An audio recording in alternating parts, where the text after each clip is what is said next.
We live in a very strange time. We do not just consume food anymore. We consume experiences. We consume people.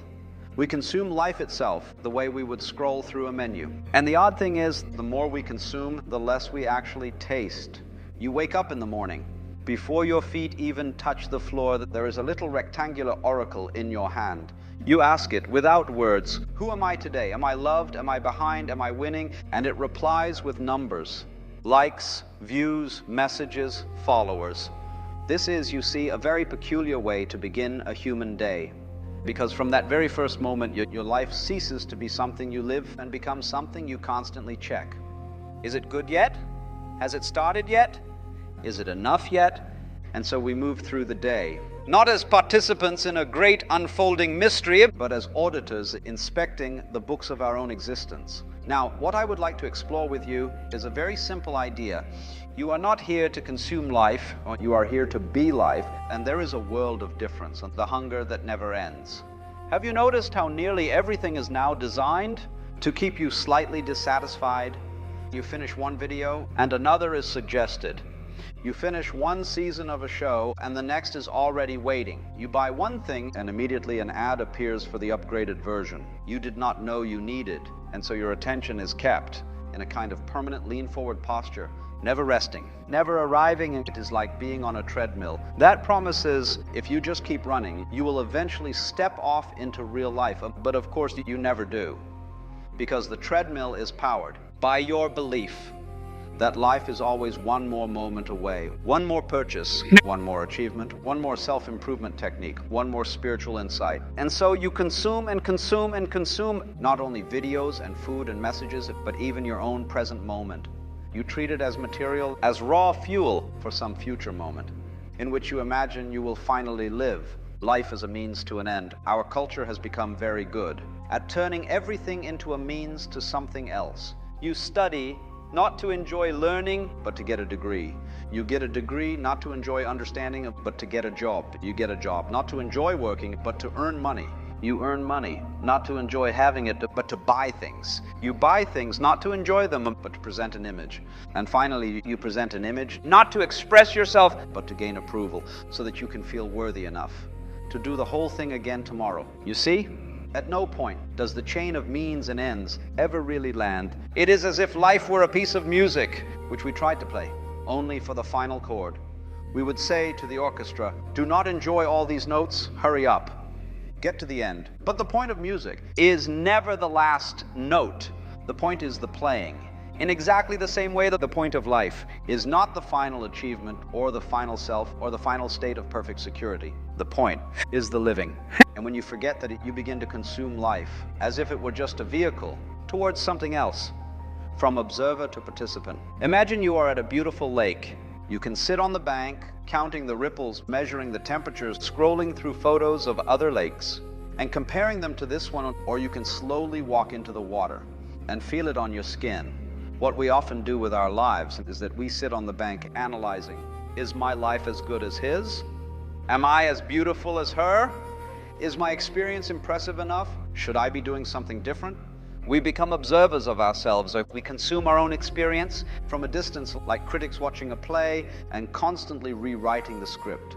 But you will notice something very curious. And if you look closely, every truly vivid moment of your life never happened from the outside. Think of the times you really lived, laughing so hard you forgot to be self-conscious, looking into someone's eyes and losing track of time, standing before a sunset that shut you up so completely. That commentary stopped. In those moments, you were not an observer. You were not checking if it was good content. You vanished into the happening. There was just laughter, just love, just color in the sky. That is living instead of consuming. The algorithm in your mind. It is very easy to blame technology and the algorithm and all these clever systems that keep us hooked. But there is another algorithm, which is much older and much closer to home. It is the one in your own mind that says, well, what is next? What is better? What is in it for me? Even if you turned off every device, you might notice that your thoughts behave very much like a feed. One thought appears, then another suggested thought, and another, and another. And very few of them ask you to be still. They ask you to chase, to chase the next version of yourself, the next guarantee of safety, the next reassurance that you are doing life correctly. So when we say, stop consuming life and start living it, we are not simply talking about screen time limits or digital detoxes. We are talking about seeing through this inner algorithm, this tendency to turn the present moment into a stepping stone instead of a home. The radical act of just this. How do you begin? How do you move? From consuming life to living it, strangely enough, you do not need to add anything. You do not need more practices, more techniques, more spiritual gadgets. You simply begin by not abandoning what is already here. Let us do a very small experiment. As you listen to these words, notice your breathing. Do not improve it, and do not make it deeper or more spiritual. Just feel it. Air coming in, air going out. You were not doing that. You were not sitting there all night, reminding yourself, do not forget to breathe. Life has been breathing you this whole time. Now notice the feeling of where your body touches the chair or the bed or whatever supports you. You did not put that sensation there. It is just happening. Listen for the faintest sound around you, a car passing, a distant voice, a bird, the hum of a machine. All of this. Is life happening long before you decide what to do with it? Before you post about it, before you explain it, it is already here. To start living rather than consuming is to give your attention back to this unprocessed reality, not the packaged, commented, filtered version, but the raw suchness of this moment. Just this breath, just this sound, just this feeling. And you may find it, if you stay with it, that it has a fullness you have been running after in 1,000 other places. Play versus performance. And another way to say all of this is that life was originally meant to be play, not performance. Children know this very well. Watch a child with a puddle. They do not ask, is this puddle content worthy? Is this puddle part of my long-term career strategy? They jump in. The puddle is sufficient unto itself. But somewhere along the way, we are taught to monetize and optimize and broadcast what was once simply play. We think, if I enjoy painting, I must turn it into a brand. If I love writing, I must turn it into a newsletter with growth metrics. Even our most intimate moments are haunted by an invisible camera. Would this look good online? Am I interesting enough? And so the play of life becomes a performance for an audience that's sometimes real, sometimes imagined. To stop consuming life, you will need to rediscover the art of purposelessness. Doing something not because it leads anywhere, not because it makes you money, not because it improves you, but because in the very act of doing it, you feel, yes, this is enough. To sit with a cup of tea and really taste it.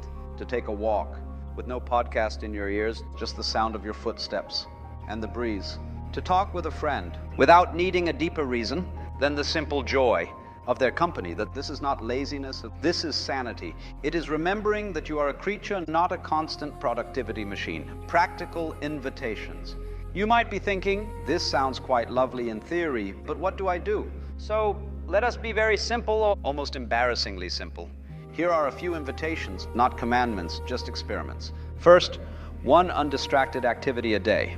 Choose one daily ritual, eating a meal, taking a shower, walking to the store, and do it without any secondary consumption. No phone, no music, no multitasking, just the activity itself. Taste the food, feel the water, notice the people you pass. Second, the useless half hour.